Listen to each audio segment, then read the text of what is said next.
আজি CC2 অৰ্থাৎ coordination committee of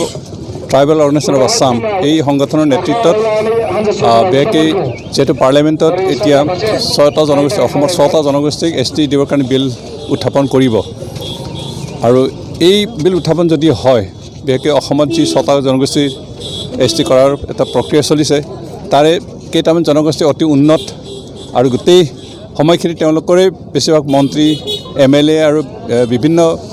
শিক্ষা বিভাগত এডমিশ্যনৰ ক্ষেত্ৰত অগ্ৰাধিকাৰ স্থান দখল কৰি আহিছে তেনেকৈ জনগোষ্ঠীক যদি ST দিয়া যায় তেতিয়াহ'লে এক্সিষ্টিং যিখিনি জনগোষ্ঠী আছে ট্ৰাইবেল হিচাপে অসমত তেওঁলোকৰ অৱস্থা কি হ'ব আৰু সেইটো ভয়াৱহ পৰিস্থিতিৰ অনুমান কৰিয়ে আজি CC2ৰ নেতৃত্বত অন্ততঃ অসমৰ এক্সিষ্টিং ট্ৰাইবেল জনগোষ্ঠীসকলৰ স্বাৰ্থ ৰক্ষা কৰিবৰ কাৰণে তেওঁলোকৰ উন্নয়নৰ যিখিনি সা সুবিধা পাইছিল সেইখিনি কাঢ়ি নিনিবৰ কাৰণে চৰকাৰৰ ওচৰত এটা দাবী জনাবলৈ আমি এটা কাৰ্যসূচী লৈছোঁ সেই হৈছে যে যিকোনো প্ৰকাৰেও 6টা জনগোষ্ঠী ST কৰণৰ কাৰণে যি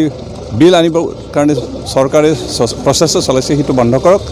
আৰু এইটো বন্ধ কৰাৰ জৰিয়তে বৰ্তমান যিসকল জনজাতি হিচাপে স্বীকৃতি আছে অসমত তেওঁলোকে উন্নয়নৰ যিখিনি ন্যূনতম সুবিধা পাইছিল সেইখিনি যাতে কাঢ়ি নিনিয়ে তাৰ কাৰণে আমি চৰকাৰৰ ওচৰত প্ৰতিবাদ জনাইছোঁ আমি অসমৰ যিখিনি জনজাতি হিচাপে স্বীকৃতি আছোঁ আমি প্ৰতিটো মুহূৰ্ততে প্ৰতিটো দফাৰ কাৰণে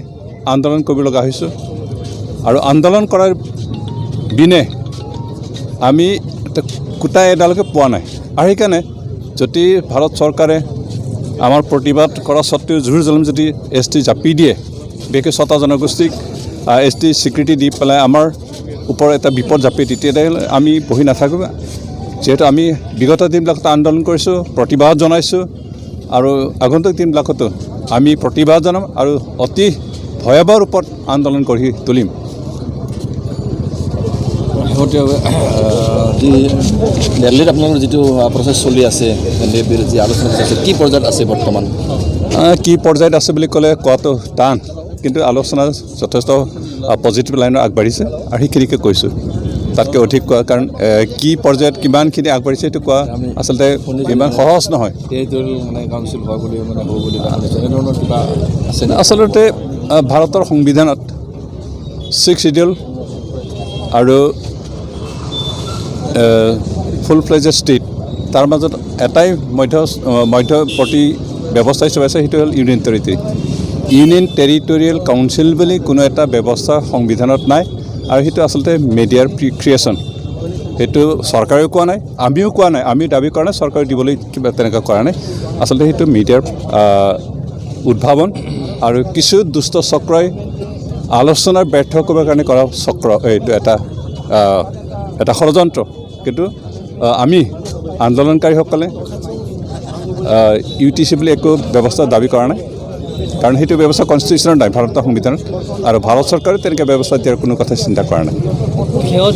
NRCৰ ক্ষেত্ৰত পুনৰ NRC হ'ব 1951 চনত লৈ অমিত শ্বাহৰ যিটো মন্তব্য আছে সেই মন্তব্য আপোনালোকে দাবী কৰি আছিল 1951 মৃত্যুবৰ্ষ হ'ব লাগে বুলি কি কয় এই NRC মই বিশেষকৈ NDBৰ এজন সদস্য হিচাপে যিহেতু আমি 1951ৰ ওপৰত ভিত্তি কৰি NRC আপডেট হ'ব লাগে বুলি ইতিমধ্যে সুপ্ৰিম কোৰ্টত কেছ ফাইল কৰিছোঁ